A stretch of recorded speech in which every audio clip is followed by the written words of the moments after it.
कोटा से।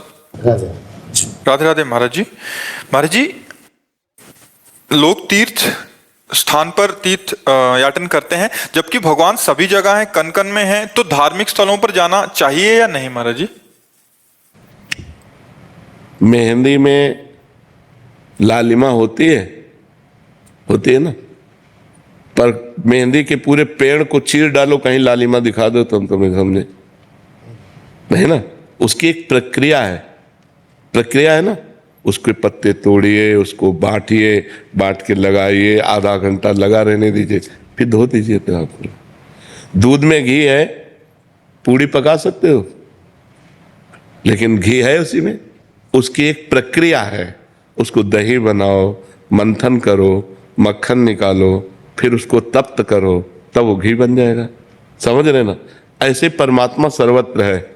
चीर फाड़ डालो किसी को कहीं भी अगर मिल जाए तो बताओ। उसकी प्रक्रिया है साधना के लिए हमें पवित्रता चाहिए। तो हम भगवान के परम पवित्र दिव्य स्थानों में जाते हैं, हरिद्वार, काशी, इनमें हमें पवित्रता मिलती है।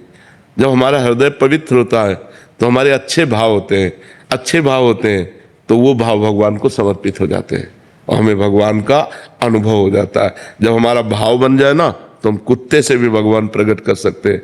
हमारा भाव बन जाए तो हम ईंट से भी भगवान प्रकट कर सकते हैं। हमारा भाव ना बने तो भगवान में भी भगवान नहीं दिखाई दे रहे दुर्योधन का भाव नहीं है भगवान के प्रति। तो श्री कृष्ण को एक बहुत विद्वान प्रवीण यदुवंशी समझता, वो भगवान नहीं मानता।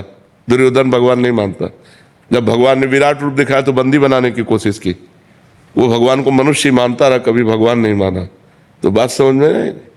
ये जो तीर्थ बने हैं ये पावर है, अध्यात्म के पावर है। जैसे गंगा जी नहा के आप देखो कैसा लगता है, एकदम फैल, लेकिन नियमानुसार। अब गए, कुल्ला कर रहे हो, थूक रहे हो और मल रहे हो, साबुन लगा रहे हो, कोई अनुभव नहीं होगा। गए, साष्टांग दंडवत किए, माथा में जल रखा और गए, चुपचाप 5, 7, 11 डुबकी लगाई, एकदम बाहर हो गए। देखो एकदम आनंद आएगा। वृंदावन आयो, परिक्रमा लगाओ, बिहारी जी के दर्शन करो, किसी का दिया हुआ कुछ खाओ मत, रजरानी लगाओ, नाम जप करो। जब जाओगे तो एक अच्छा अनुभव होगा, एक आनंद अनुभव होगा। अब यहीं आओ, इधर उधर सब गंदगी करो, तो जब जाओगे तो कुछ हाथ नहीं लगेगा। ये परम पवित्र स्थान बनाए गए हैं कि हमको अध्यात्म का सहयोग मिले, हमारे जो गलतियां हो गई, पाप हो गए, वो नष्ट हो जाए। भगवान सर्वत्र है, पर जैसे दूध में सर्वत्र घी है, दूध से काम नहीं चल सकता, उसका प्रक्रिया। तो ऐसे प्रक्रिया का मतलब साधना। तो साधना का प्रारंभ करने के लिए हमें जो पवित्रता चाहिए, वो गंगा है, काशी है, जो बड़े बड़े तीर्थ है, इनमें इसीलिए जाया जाता है कि हम गृहस्थ हैं, हमसे कोई ना कोई पाप बन जाते हैं। तो इन तीर्थों में जाने से हमारे पाप नष्ट होते हैं, हमारे पुण्य बनते हैं, हमारा हृदय पवित्र होता है। अवश्य जाना चाहिए, पर जिस पद्धति से रहना उसी पद्धति से रहना। हर तीर्थ में एक दिन उपवास करना चाहिए। अगर 3 दिन वास करे तो एक दिन उपवास करना चाहिए, दूसरे दिन फलाहार करना चाहिए, तीसरे दिन अन्नाहार करना चाहिए। एक दिन तो प्योर पूरा ऐसे जल पे रहना चाहिए, या ऐसे कष्ट सहना चाहिए तीर्थों में जाकर। एक दिन उपवास करो, वृंदावन की परिक्रमा करो, बिहारी जी के दर्शन करो, यमुना स्नान करो, यमुना जी के पास बैठकर नाम कीर्तन करो, नाम जप करो, ये कमाओ। जो तीर्थ स्थानों में परम पवित्र भाव कमाए जाते हैं वो लेकिन बड़ा विचित्र है। यमुना किनारे भी बैठकर गंदी बात करेंगे, यमुना किनारे भी बैठकर गंदी क्रियाएं करेंगे, इधर उधर सब गंदी बातें करेंगे, तो धाम का फिर लाभ कहाँ मिल पाएगा? तो समझ पाते, जरूर जाना चाहिए।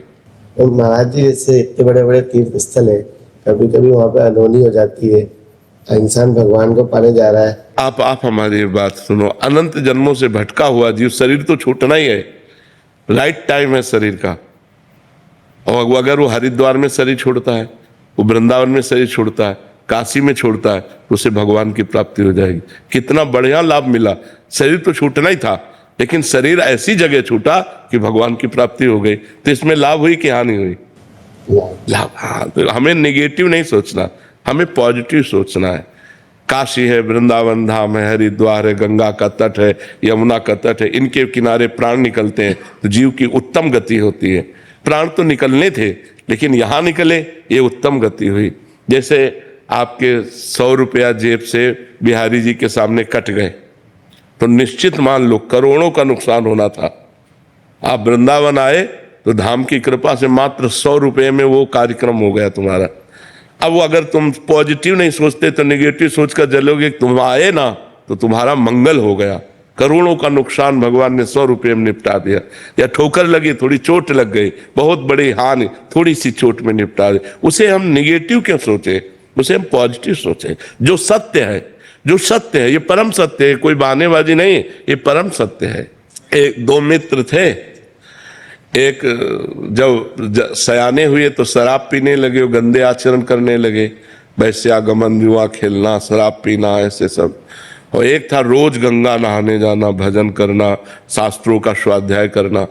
तो बहुत दिनों के बाद दोनों मित्र मिले, दूर से देखा वो गंगा नहाने वाला आ रहा है, और उसने देखा कि वो हमारा मित्र जो भटक गया गंदे आचरणों में वो आ रहा है। तो जो गंगा नहा के आ रहा तो एकदम नीचे देखा तो खजूर का कांटा घुस गया उसके पैर में, नंगे पैर गंगा नहाने गया था, और उसके ठोकर लगी जो पाप कर्म करता था। तो एक थैली मिली असरफियों की, तो उसने कहा रोज गंगा नहाता है, राम राम रटता, क्या हुआ, देख खजूर का कांटा, मैं मनमानी आचरण करता हूं और देखिए थैली मिली। उसको लगा यार कि हम इतना संयम नियम से चल रहे हैं, हमें खजूर का कांटा इतना बड़ा होता है, इसलिए आज से मैं गंगा नहीं नहाऊंगा, भगवान का भजन नहीं करूंगा। तो जब किसी को संशय हो जाता है तो भगवान धर्मात्मा पुरुष का संशय निवृत्त करने के लिए कोई न कोई रूप धारण करते हैं, चाहे वो ग्रंथ रूप मिल जाए या कोई संत मिल जाए। तो भगवान एक संत के रूप में आए और कहा बेटा तुम्हारे कांटा लग गया क्या, लाओ मैं निकाल दूं, तुम भगवान का भजन करते हो इसलिए तुम धन्य हो। तो उनका अब ये सब बातें हमको मत बताओ कि धन्य हो, धन्य वो है। तब उनका बेटा तुम्हें उसे पूर्व जन्म की बातें याद नहीं है, तुम्हारा पूर्व जन्म में इस समय तुम्हें सूली की सजा मिलनी थी, खजूर के कांटे से इसलिए निकल गई कि तुम गंगा नहाते हो, नाम जप करते हो, और इसे चक्रवर्ती सम्राट होना था।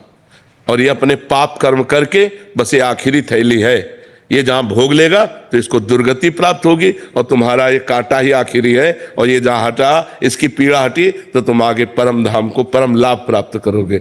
तो कभी कभी वर्तमान की घटनाओं में हम लोग भगवान पर अश्रद्धा कर लेते हैं, पॉजिटिव बात हम सोचे, नहीं तो हमें भगवान की इस मंगलमय विधान में अश्रद्धा हो जाएगी, नहीं हो जाएगी।